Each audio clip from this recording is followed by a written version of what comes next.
Korea ने यहां पर एक मेमोरियल बनाया है अपनी महारानी के नाम पर। वहां पर वे जानी जाती है क्वीन हो के नाम पे।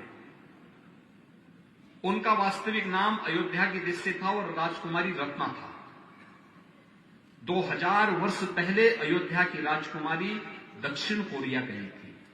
वहां के राजा, वहां के राजकुमार से उनकी शादी हो गई थी और वहां का जो किम राजवंश है वह उसी परंपरा को आगे बढ़ाता है। कोरिया अपना संबंध अयोध्या के साथ जोड़ता है, गौरव की अनुभूति करता है और यह मान्यता है कि राजकुमारी रत्ना यहां से जल मार्ग से ही होते हुए गई थी। सरयू जी में तब भी वेग था, आज भी पर्याप्त मात्रा में जल प्रवाह यहां पर होता है। इसको भी हम लोग आगे बढ़ाने की कार्रवाई कर रहे हैं। दुनिया के अंदर आप कहीं चले जाइए, आप रामायण यहां पे दीपोत्सव के कार्यक्रम के अवसर पर देखते होंगे, कई देशों की रामलीलाएं आती हैं।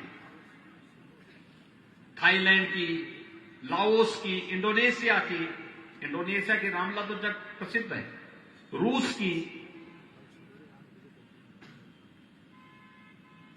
ताइवान की,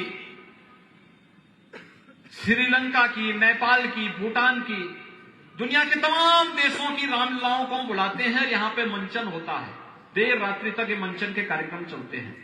राम की संस्कृति दुनिया के अंदर जहां कहीं भी गई, मानवता के कल्याण का मार्ग प्रशस्त करती है। प्रभु श्री राम का नाम ही अपने आप में एक मंत्र है।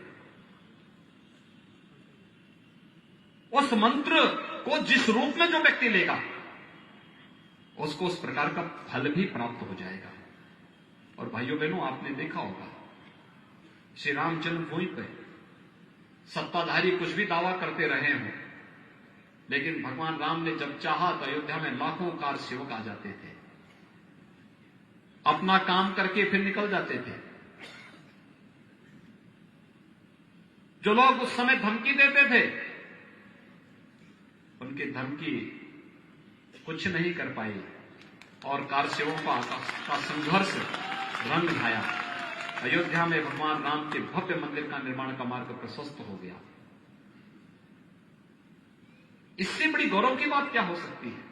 जो लोगों के लिए असंभव था, भगवान श्री राम ने प्रधानमंत्री मोदी जी के कर कमलों से उस कार्य को संभव बना दिया है। और इसलिए भाइयों बहनों, अब हमारी जिम्मेदारी है अयोध्या को सजाने, संवारने और रामायण की इस परंपरा को अनवरत रूप से आगे बढ़ाने की। उस पूरी पवित्र परंपरा के साथ हम सब जुड़ेंगे, इस विश्वास के साथ 41वें रामायण मेले के कार्यक्रम को आगे बढ़ाने, इसको और अच्छे ढंग से कैसे हम आगे बढ़ा सकते हैं।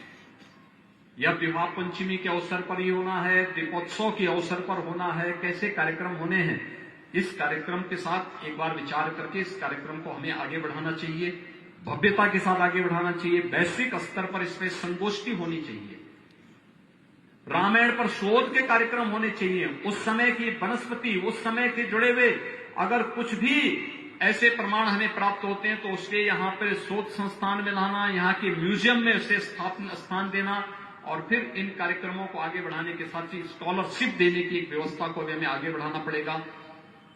विभिन्न प्रकार के जो लोग हमारे कथाव्यास हैं, रामायण के प्रवज्ञ हैं, उनकी गोष्ठी करवाना, 1-1 घंटे 2-2 घंटे के उनके प्रवचन करना किसी एक विषय को लेकर के, कि भाई मनुष्य से इतर कौन ऐसे लोग हैं जो रामायण के पूरे पृष्ठभूमि के साथ जुड़े हुए हैं।